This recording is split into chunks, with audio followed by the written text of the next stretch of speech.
ज्ञान में लवलीन हो जब घातिया चारोहने, सर्वज्ञ बोध वितरागता को पालिया तब आपने।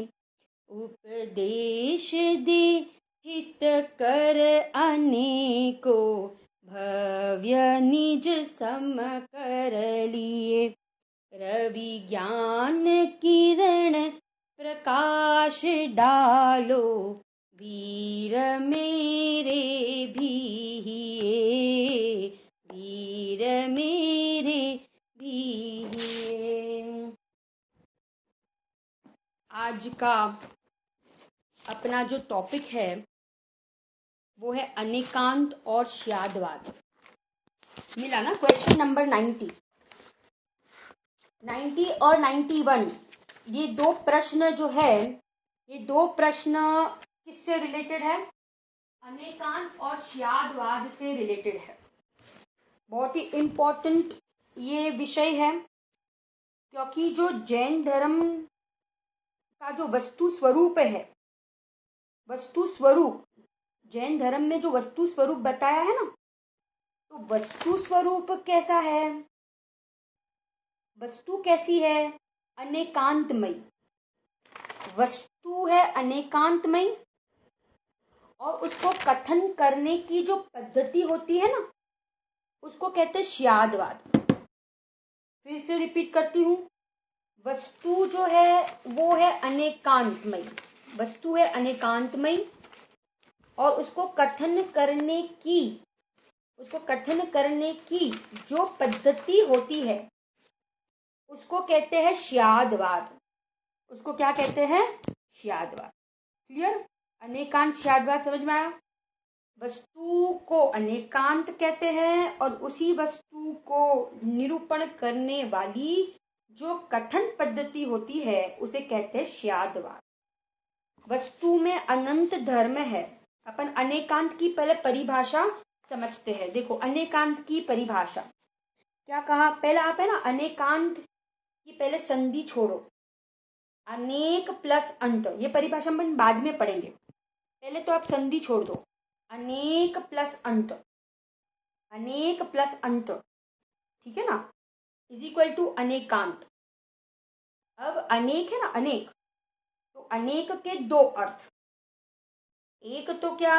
अनेक माने एक से अधिक, एक से अधिक, तो एक से अधिक दो भी हो सकता है और एक से अधिक अनंत भी हो सकता है, ठीक है ना। एक से अधिक दो भी हो सकता है और एक से अधिक अनंत भी हो सकते हैं। तो जब हम दो ले, दो, अंत का पहले अर्थ लिखो। अंत माने, अंत का अर्थ धर्म या गुण। अंत का भी दो अर्थ, अंत का धर्म या गुण, धर्म या गुण। अब जब हम अनेक का अर्थ दो लेंगे ना, दो, तब हम अंत का अर्थ क्या लेंगे? धर्म लेंगे, धर्म। जब हम अनेक का अर्थ दो लेंगे, तो हम अंत का अर्थ क्या लेंगे? धर्म लेंगे। और जब हम अनेक का अर्थ अनंत लेंगे ना, तब हम अंत का अर्थ गुण लेंगे। क्या लेंगे? गुण, गुण। तो दो परिभाषा होगी अनेकांत। कौन सी दो परिभाषा?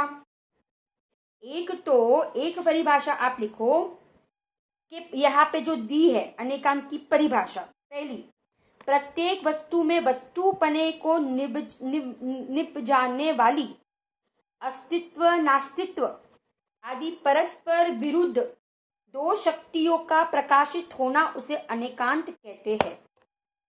एक परिभाषा हुई ना, ये धर्म संबंधी की परिभाषा है।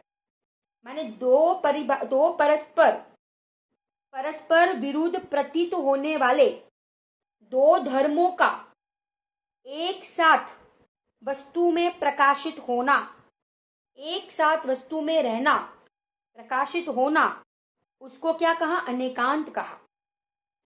परस्पर विरुद्ध प्रतीत होने वाले दो धर्मों का बस एक वस्तु में रहना, उसको क्या कहते हैं? उसको अनेकांत कहते हैं। क्लियर? उसको अनेकांत कहते हैं। ये परिभाषा जो हुई ना, ये परिभाषा, ये धर्म संबंधी परिभाषा हमने देखी। अब दूसरी परिभाषा, अनंत गुणात्मयी वस्तु को क्या कहते हैं? अनेकांत कहते हैं। अनंत गुणात्मक वस्तु को क्या कहते हैं? अनेकांत कहते हैं। अनंत गुणमयी वस्तु को क्या कहते हैं? अनेकांत कहते हैं। अनंत गुणात्मक वस्तु ने पण अनेकांत कहवाय। यानी दो परिभाषा अपने सामने अनेकांत की तैयार हो गई। एक तो परस्पर विरुद्ध प्रतीत होने वाले दो धर्मों का, विरुद्ध प्रतीत होने वाले दो धर्मों का वस्तु में एक साथ प्रकाशित होना, उसको भी अनेकांत कहते हैं। और अनंत गुणात्मक वस्तु को भी अनेकांत कहते हैं। ठीक है ना? क्योंकि अनेकांत की हमने संधि छोड़ी, उसमें अनेक के भी दो अर्थ किए और अंत के भी दो अर्थ किए। अनेक का एक अर्थ ये हुआ कि एक से अधिक दो भी हो सकता है और एक से अधिक अनंत भी हो सकते हैं। जब हम दो लेंगे तो अंत का अर्थ धर्म लेना, जब हम अनेक का अर्थ अनंत लेंगे तब हम अंत का अर्थ क्या लेंगे? अंत का अर्थ गुण लेंगे। तो दो परिभाषा हो गई ना अपनी पास तैयार। एक हो गई कि परस्पर विरुद्ध प्रतीत होने वाले दो धर्मों का एक साथ प्रकाशित होना, उसको कहेंगे अनेकांत। और अनंत गुणात्मक वस्तु को क्या कहेंगे? अनेकांत। ठीक है ना? उसको कहेंगे अनेकांत। क्लियर? दो परिभाषा हमने ये अनेकांत की देखी। अब आपका प्रश्न होगा कि फिर धर्म और गुण में क्या अंतर है? तो अंतर है, आप अंतर लिखो, धर्म और गुण में क्या अंतर है?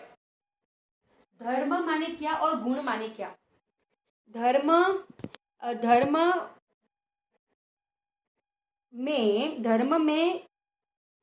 युगलों में होते हैं।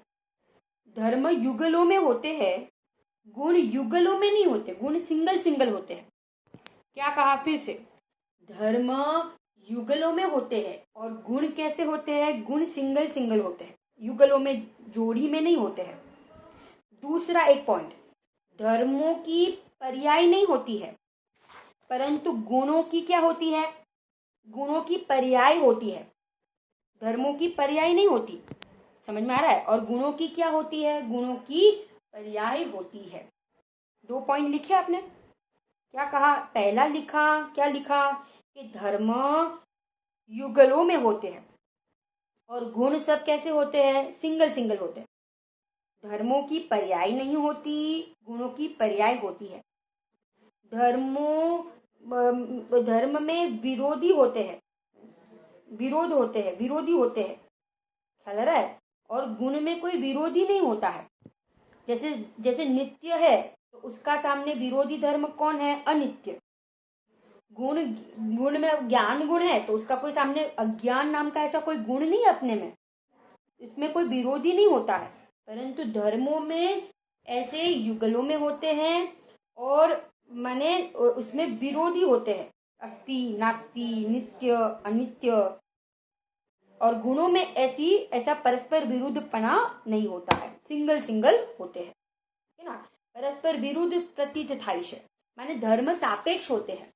आप एक और पॉइंट लिख सकते हो, धर्म सापेक्ष होते हैं। और गुण कैसे होते हैं? तो कहते हैं गुण निरपेक्ष होते हैं। एक और पॉइंट लिखना आप लोग, धर्म सापेक्ष और गुण निरपेक्ष। धर्म सापेक्ष होते हैं और गुण निरपेक्ष होते हैं। क्या कहा? धर्म सापेक्ष और गुण निरपेक्ष होते हैं। 4 पॉइंट्स हमने देखा धर्म और गुण के बीच में। सबसे पहला पॉइंट देखा कि धर्म युगलों में होते हैं, गुण सिंगल होते हैं। धर्मों में विरोधी होते हैं, गुणों में विरोधीपना नहीं होते हैं। धर्मों की पर्याय नहीं होती, गुणों की पर्याय होती है। धर्म में सापेक्षपना होता है और गुण कैसे होते हैं? निरपेक्ष होते हैं। तो हमने 4 डिफरेंस देखे धर्म और गुणों के बीच में। ठीक है? ऐसे अनंत धर्म भी मेरे में है और अनंत गुण भी मेरे में है। अनेकांत किसको कहा? वस्तु को अनेकांत कहा। किसको? वस्तु को अनेकांत कहा। अब आप थोड़े एग्जाम्पल्स लिख लो कि धर्म के एग्जाम्पल्स मैं बता रही हूं। एक तो जोड़ा पहले लिखो अस्ति नास्ति, ये दो धर्म आत्मा में है, मेरे में है, अस्ति नास्ति। दूसरा जोड़ा लिखना नित्य अनित्य। तीसरा जोड़ा तत् अतत्, तत् अतत्। चौथा एक अनेक, और पांचवा सत असत, सत असत। अस्ति नास्ति, नित्य अनित्य, एक अनेक, तत् अतत् और सत असत। ऐसे मैंने तो ये 5 अभी आपको बताए, 5 है ना, 5 जोड़े बताए। ऐसे आत्मा में कितने धर्म हैं? तो कहते हैं आत्मा में अनंत धर्म है। कितने धर्म है? अनंत धर्म। अब ये श्यादवाद क्या है? तो श्यादवाद माने, श्यादवाद किस में लगेगा? गुणों में, गुणों को कहने में कि धर्मों को कहने में? श्यादवाद धर्मों में लगेगा, बराबर, गुणों में नहीं, क्योंकि गुणों में परस्पर विरोधीपना नहीं होता ना, धर्मों में परस्पर विरोधी होते हैं। इसीलिए जो श्यादवाद है वो कहाँ लागू पड़ता है? धर्मों में लागू पड़ता है। अब सबसे पहले श्यादवाद की परिभाषा कि धर्मों को कथन करने वाली, जो वस्तु को कथन करने वाली जो शैली होती है, वस्तु अनेकांतमय है उसको समझाने वाली जो शैली होती है ना, उसको कहते हैं श्यादवाद।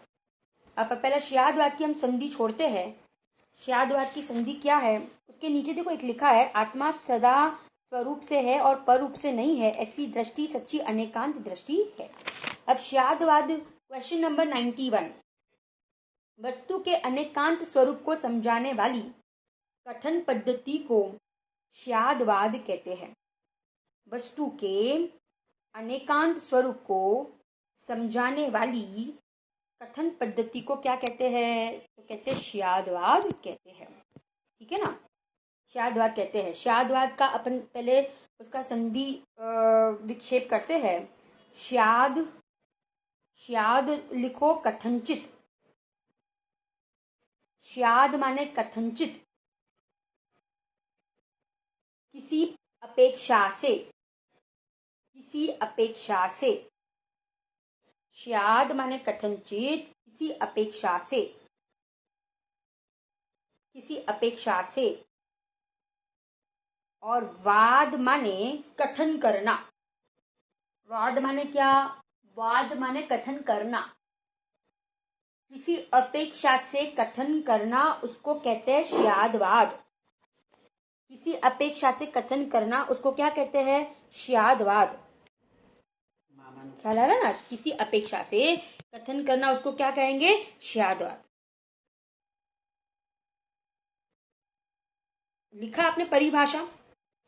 શ્યાદવાદ કોઈ અપેક્ષાથી કથન કરવું એનું નામ શું છે? શ્યાદવાદ છે। अब यहाँ पे एक शब्द आया था ना कि परस्पर विरोध प्रतीत होने वाले, परस्पर विरुद्ध प्रतीत होने वाले, क्या कहा? तो विरुद्ध माने परस्पर विरुद्ध प्रतीत होने वाले माने उनमें एक्चुअली विरोध नहीं है। नित्य अनित्य, एक अनेक, तत् अतत्, सत असत, इन धर्मों में खरेखर विरोध नहीं है, विरोधपना नहीं है। अगर विरोधपना होता ना तो दोनों साथ में रह ही नहीं सकते। अगर विरोधपना होता तो दोनों साथ में रह ही नहीं सकते। अगर विरोधपना होता, जैसे भव्य अभव्य, चेतन अचेतन, ये एक्चुअली विरोध धर्म है, ये साथ में नहीं रह सकते। परंतु यहाँ पे क्या एक शब्द लिखा ना, परस्पर विरोध प्रतीत होने वाले। प्रतीत माने विरोध जैसे लगते हैं परंतु विरोध है नहीं। विरोध नहीं है क्योंकि विरोध होता तो एक साथ नहीं रह सकते हैं, परंतु एक साथ रहते हैं, इसलिए विरोध है नहीं परंतु विरोध जैसा लगता है।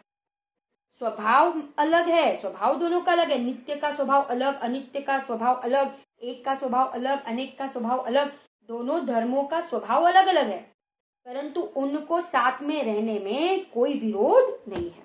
ठीक है ना। इसलिए यहाँ पे एक परिभाषा में ऐसा आता है ना, परस्पर विरोध प्रतीत होने वाले, माने विरोध जैसे लगते हैं परंतु उनमें विरोध है। मैंने अभी कहा कि जो ये अनेकांशवाद है ना, ये अनेकांशवाद का जो प्रयोग होता है, अनेकांत का नहीं, शादवाद का जो प्रयोग होता है ना, वो किस में होता है? तो कहते हैं वो धर्मों में होता है। किस में होता है? धर्मों में होता है। क्योंकि विरोधपना माने दो युगलों में धर्म रहते हैं ना, इसीलिए युगलों में रहने के कारण से शादवाद धर्मों में प्रयोग होता है। शादवाद का प्रयोग धर्मों में होता है। अब शादवाद क्या करता है? तो कहते हैं कि ऐसे जो धर्मों है ना, तो धर्मों को, एक धर्म को मुख्य करता है और एक धर्म को गौण करता है। क्या कहा? एक धर्म को मुख्य और दूसरे धर्मों को गौण करता है। नित्य को मुख्य किया तो अनित्य को क्या कर दिया? गौण किया।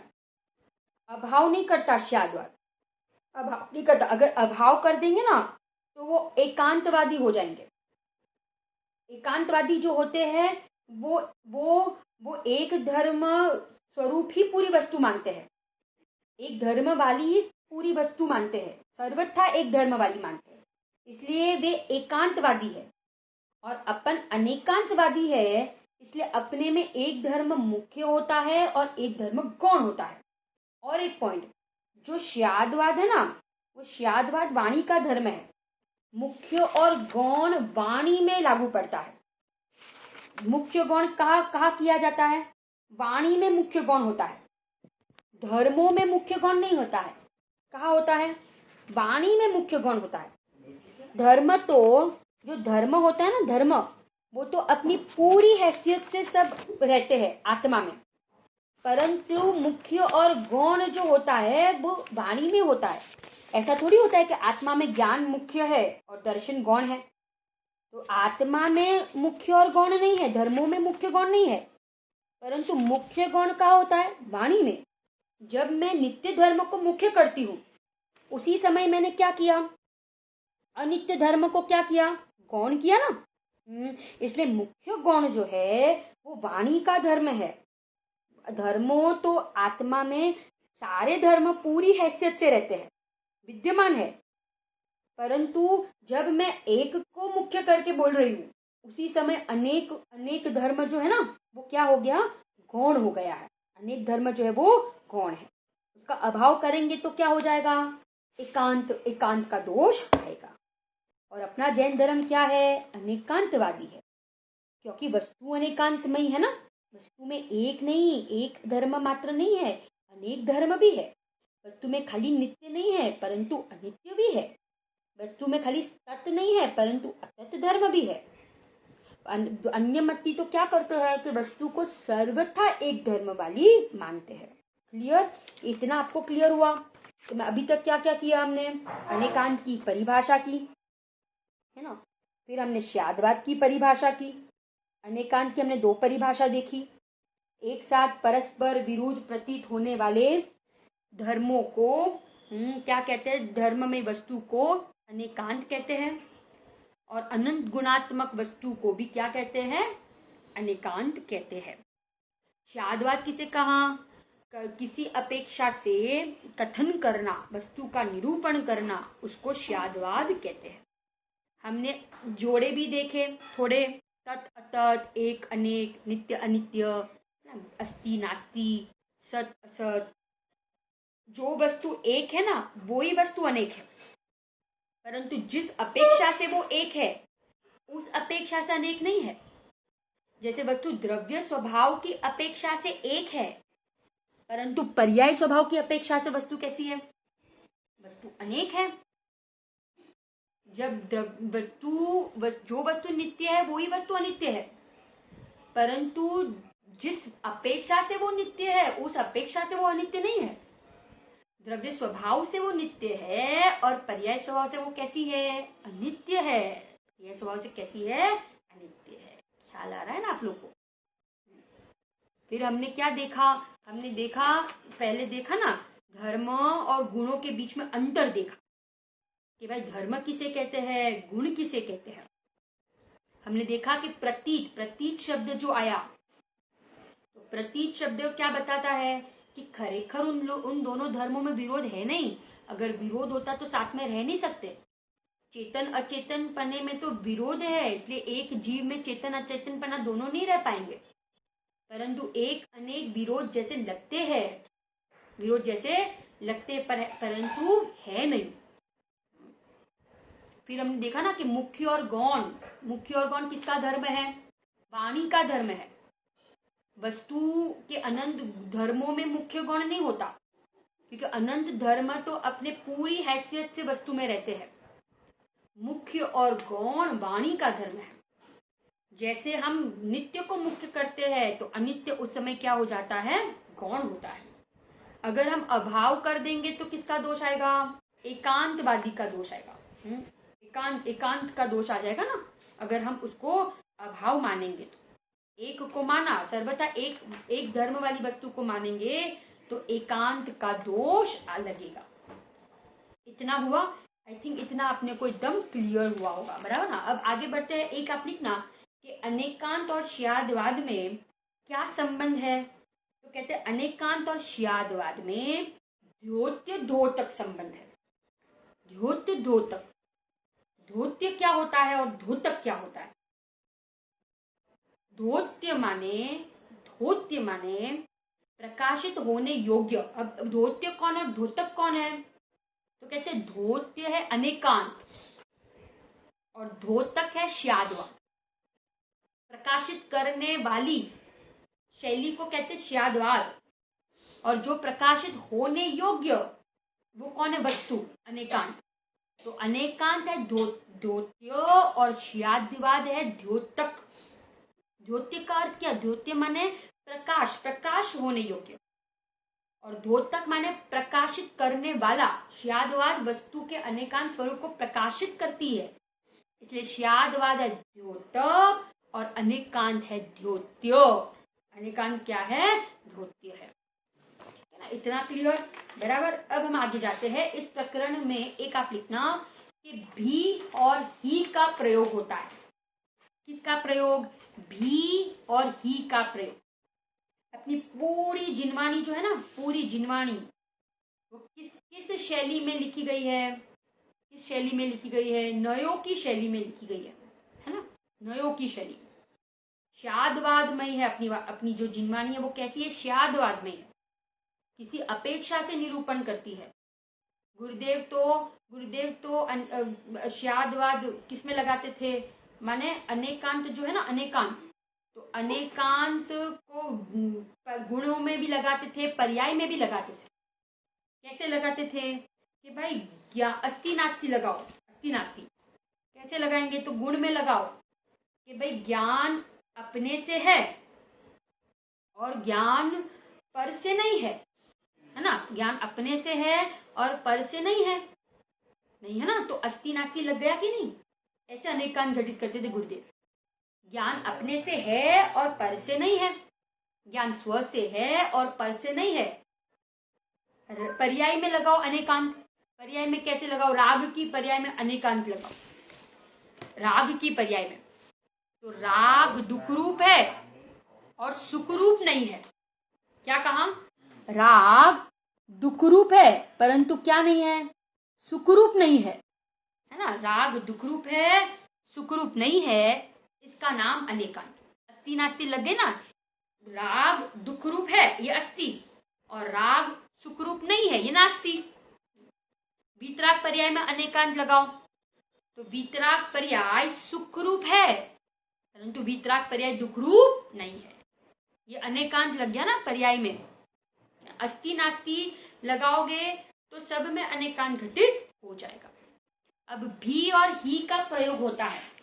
अनेकांत श्यादवाद में भी और ही का प्रयोग होता है। भी, ये भी क्या और ही क्या है? तो लिखना भी, जब हम भी का प्रयोग कब करते हैं? तो लिखना आप कि जब हम अपेक्षा मेंशन नहीं करते। जब हम अपेक्षा मेंशन नहीं करते हैं ना तो हम भी का प्रयोग करते हैं। भी माने वस्तु में और भी कुछ है। भी माने बताता है कि वस्तु बस इतनी नहीं, और भी कुछ है। जैसे फॉर एग्जाम्पल आप लिखना, पहले आपने लिखा कि भाई भी का प्रयोग हम कब करते हैं कि जब हम अपेक्षा मेंशन नहीं करेंगे तब हम भी का प्रयोग करेंगे। जैसे जैसे फॉर एग्जाम्पल हमने कहा वस्तु किसी अपेक्षा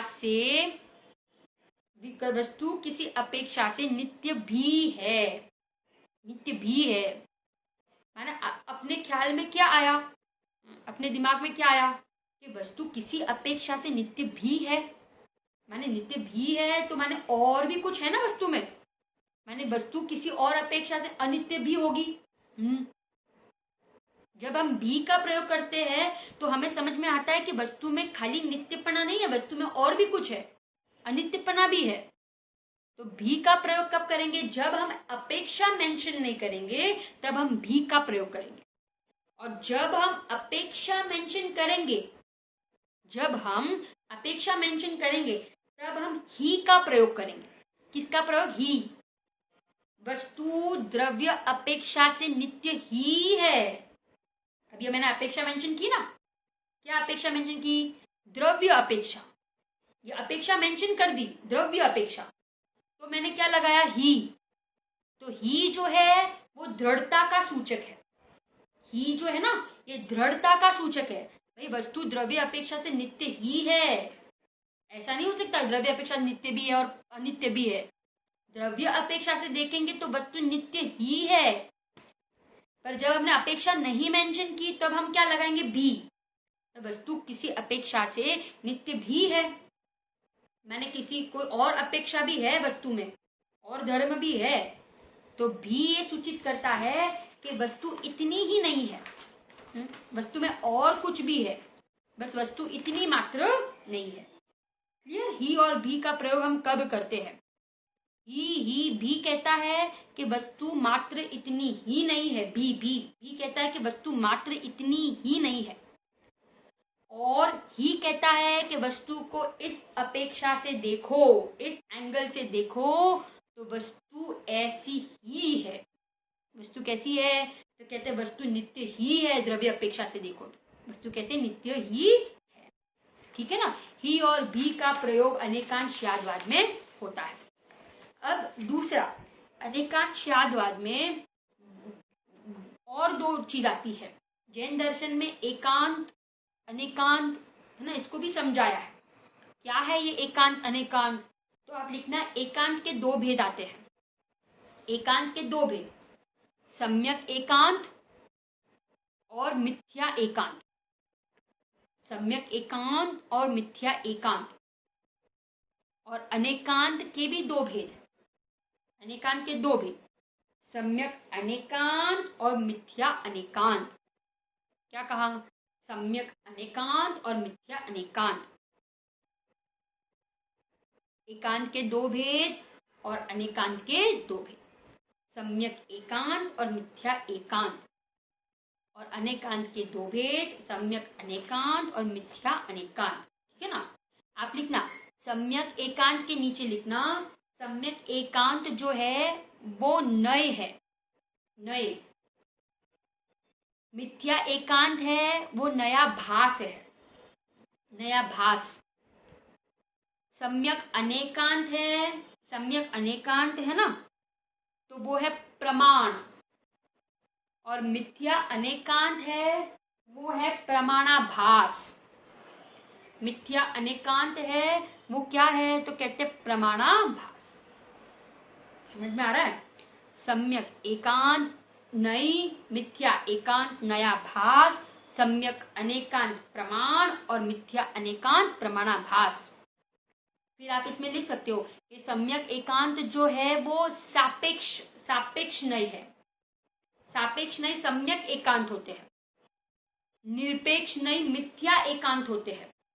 क्या कहा, सापेक्ष नई सम्यक एकांत, निरपेक्ष नई मिथ्या एकांत। सापेक्ष नयों का समूह, सापेक्ष नयों का समूह सम्यक अनेकांत और निरपेक्ष नयों का समूह मिथ्या अनेकांत। मिथ्या अनेकांत। अब आप बोलोगे इसके लिए एग्जाम्पल्स, ये समझ में नहीं आया, कैसे कैसे समझेंगे इसको, तो आप लिखना सम्यक एकांत के नीचे एक एग्जाम्पल लिखो। जब हम कहते हैं कि वस्तु सर्वथा नित्य है, वस्तु सर्वथा नित्य है, तो बोलो ये क्या है? तो ये सर्वथा नित्य है अगर बोलेंगे ना तो ये मिथ्या एकांत है। आप मिथ्या एकांत के नीचे लिखना, वस्तु सर्वथा नित्य है, वस्तु सर्वथा नित्य है, तो ये मिथ्या एकांत। ठीक है। वस्तु कथनचित नित्य है, जब हम कथनचित, वस्तु किसी अपेक्षा से नित्य है, कथनचित नित्य है, द्रव्य अपेक्षा से नित्य है, ऐसा कहेंगे तो वो क्या हो जाएगा? सम्यक एकांत, सम्यक एकांत। फिर तीसरा, वस्तु नित्य भी है और वस्तु अनित्य भी है, वस्तु नित्य भी है अनित्य भी है, वस्तु नित्य नित्यात्मक है, अपन बोलते हैं ना वस्तु नित्य नित्यात्मक है, वस्तु एक अनेकात्मक है, वस्तु भेद भेदात्मक है, तो ये क्या है? ये सम्यक अनेकांत, सम्यक अनेकांत, सम्यक अनेकांत, क्योंकि हमने दोनों धर्मों को एक साथ देखा, सम्यक अनेकांत। और मिथ्या अनेकांत, मिथ्या अनेकांत, मिथ्या अनेकांत में आप नीचे लिखना एग्जाम्पल, वस्तु सर्वथा नित्य भी है और वस्तु सर्वथा अनित्य भी है। सर्वथा, सर्वथा नित्य और सर्वथा अनित्य, सर्वथा नित्य और सर्वथा अनित्य, सर्वथा नित्य और सर्वथा अनित्य, तो ये हो जाएगा क्या? ये हो जाएगा मिथ्या अनेकांत, ये हो जाएगा मिथ्या अनेकांत। क्लियर? ये हो जाएगा मिथ्या अनेकांत। सापेक्ष नहीं सम्यक एकांत, निरपेक्ष नहीं मिथ्या एकांत, सम्यक अनेकांत और मिथ्या अनेकांत। हमने 4 एग्जाम्पल्स भी देखे। जब हम कहेंगे, क्या कहेंगे? सम्यक एकांत में क्या कहेंगे? वस्तु, सम्यक एकांत में क्या कहेंगे? वस्तु द्रव्य अपेक्षा से नित्य है, तो ये सम्यक एकांत।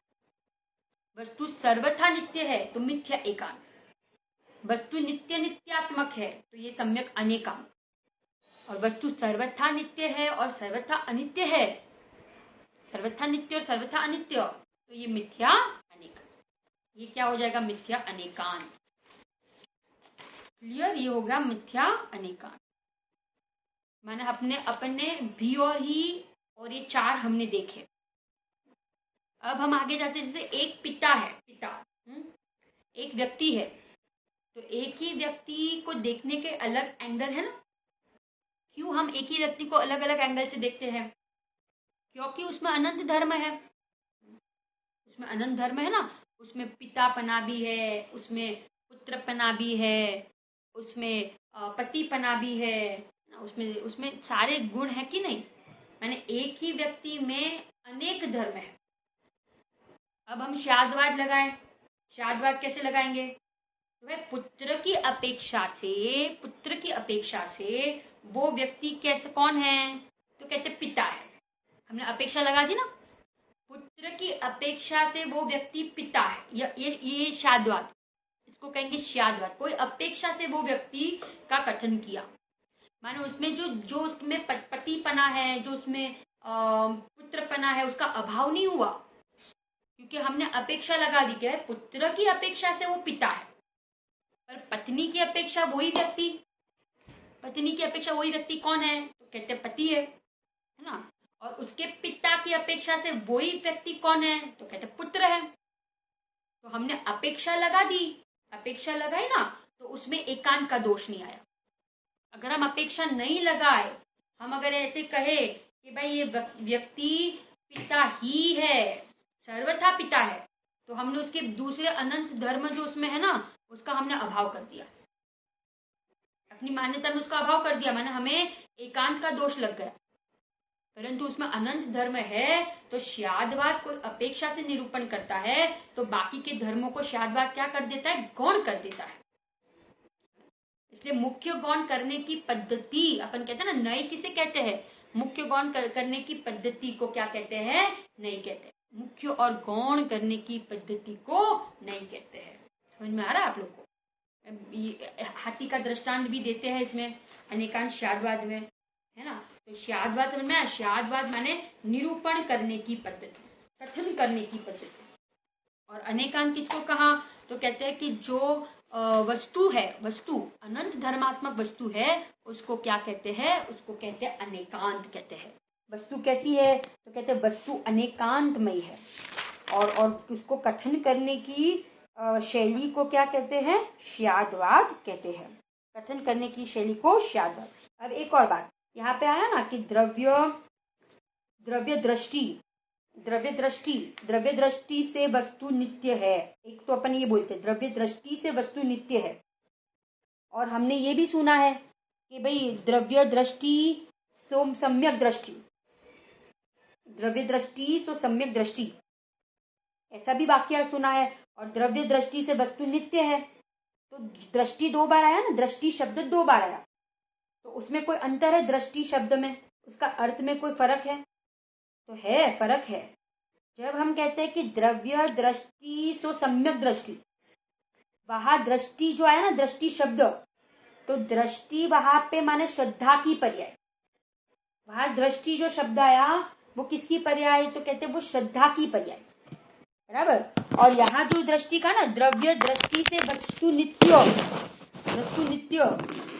तो द्रव्य दृष्टि, तो यहाँ दृष्टि शब्द है, दृष्टि माने अपेक्षा।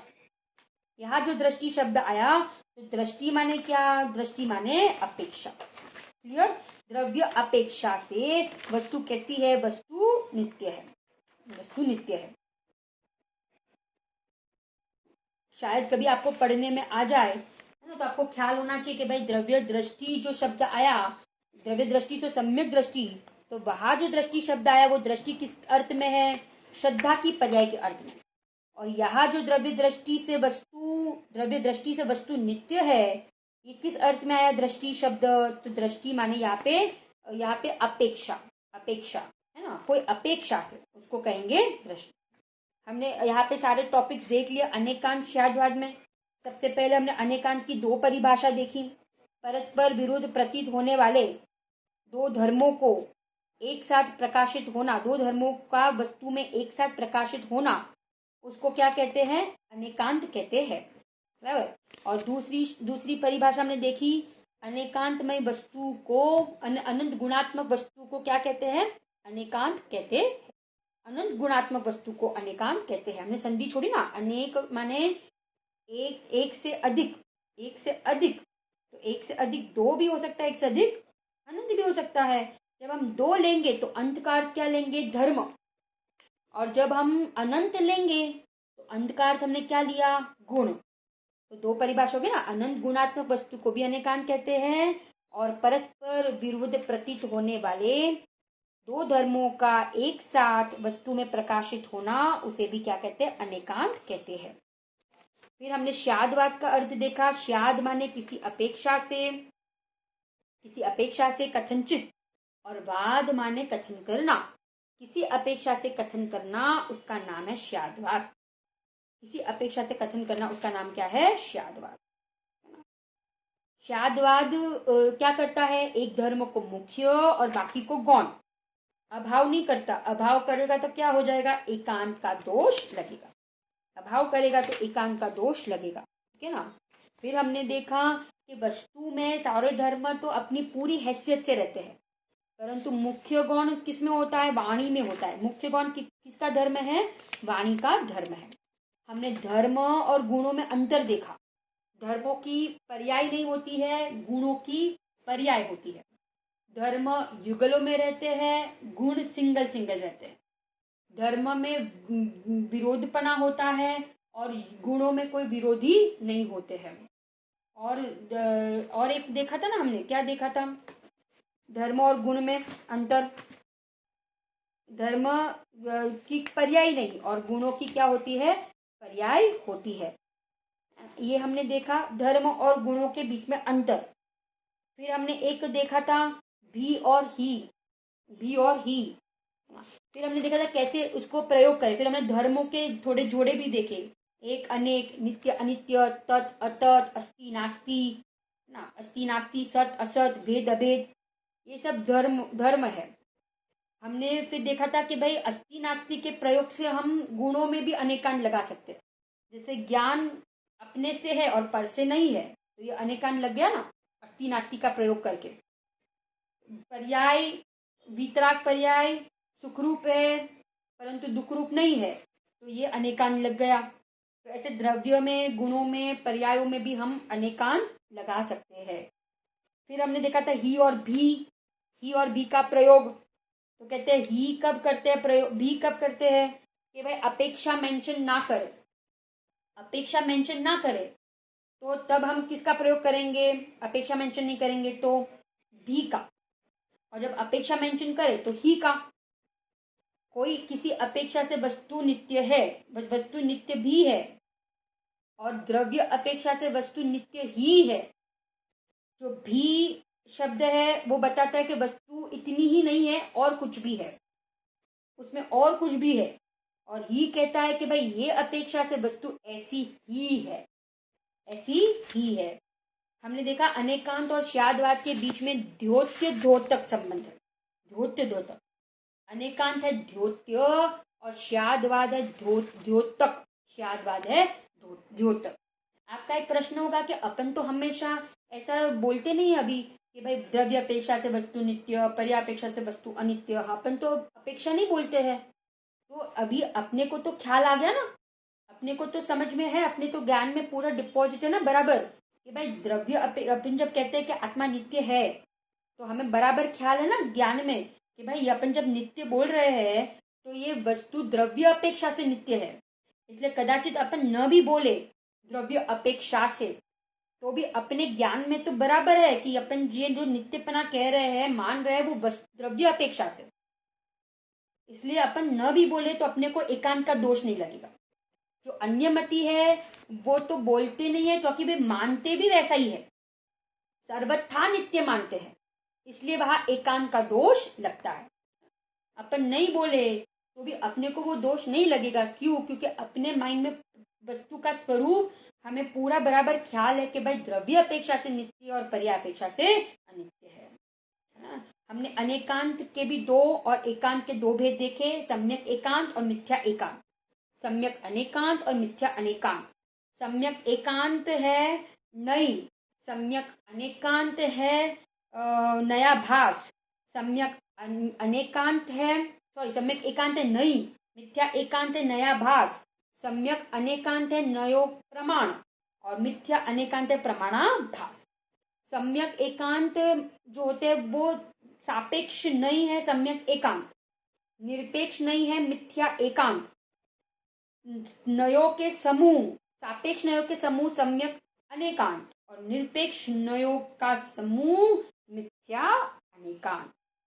जहां हम एक अपेक्षा करेंगे ना मेंशन, सम्यक एकांत जो है, अपन ने उदाहरण क्या दिया कि द्रव्य अपेक्षा से वस्तु नित्य तो ये सम्यक एकांत, वस्तु सर्वथा नित्य तो ये मिथ्या एकांत, वस्तु नित्य नित्यात्मक तो सम्यक अनेकांत, और मिथ्या अनेकांत में वस्तु सर्वथा नित्य भी है और वस्तु सर्वथा अनित्य भी है।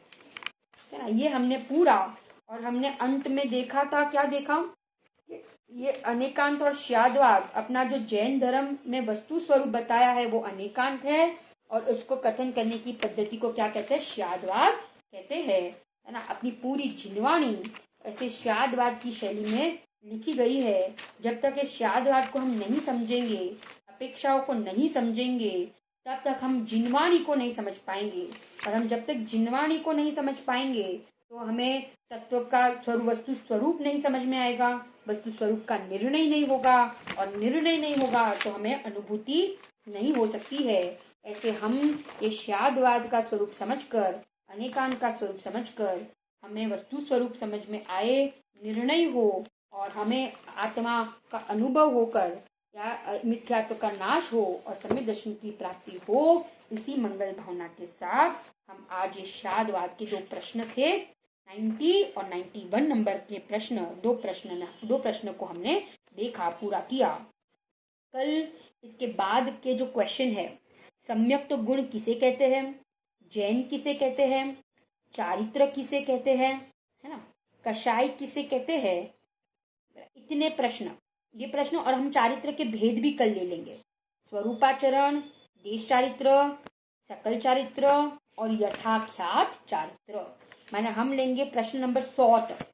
92 से लेके 100 क्वेश्चन तक हम कल के स्वाध्याय में देखेंगे।